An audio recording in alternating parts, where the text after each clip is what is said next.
Welcome to Brain Vision. In this question, we have very unstable isotope of potassium, that is 40K.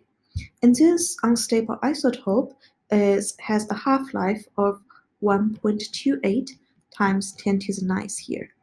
So we can use the amount of potassium left in the rock to date when this rock first came into existence.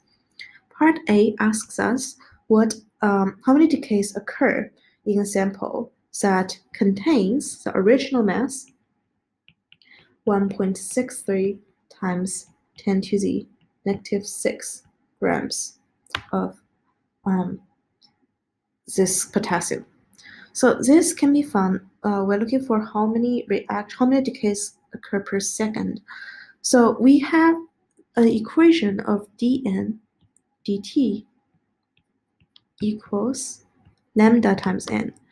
So this equation is saying that the amount of change of potassium is proportional to the amount of potassium in the sample by this number lambda.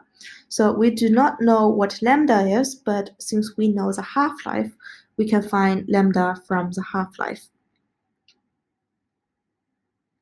Okay, so lambda equals 0.693 over half-life. This is the equation given by the equation 43.16 of this chapter. So this is 0.693. Here, the half-life is 1.28 times 10 to the 9th here. We need to convert it to seconds. And 1 year is 3.156 times 10 to the 7th second. Here. So the constant lambda turns out to be 1.715 times 10 to the negative 17 per second. So once we know that, we can go back to this equation to calculate the amount of dN dt.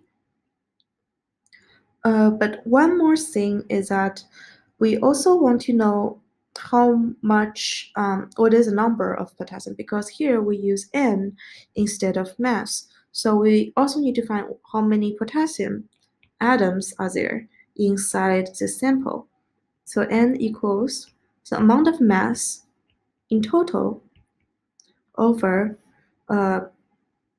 the mass of potassium is 40 U, and each U is 1.66 times 10 to the negative 27 kilogram. 40 U because we know it's 40 over here.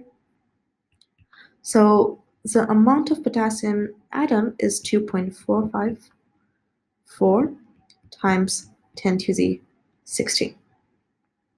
All right, now we have everything we need, and we can calculate dN dt. dN dt equals lambda times n equals 1.715 times 10 to the negative 17 per second times 2.454 times 10 to the 16 equals 0.421. There is no, the unit is per second. So that is to say we have 0.42 decays happening per second. So all of this is part A. Part B is a unit conversion. We ask what is this amount of activity in terms of curies. So this is a unit conversion, and if we remember, 1 curie is 3.7 times 10 to the 10th decay. So say curie equals 3.7 times 10 to the 10th decay per second. So we're just taking a ratio over here. We had 1.715 times 10 to the negative 15 per second, and then we divide it by 3.7 times 10 to the 10th decays per second. So this gives us 1.14 times 10 to the negative 11. So the result is 1.14 times negative 11 curie.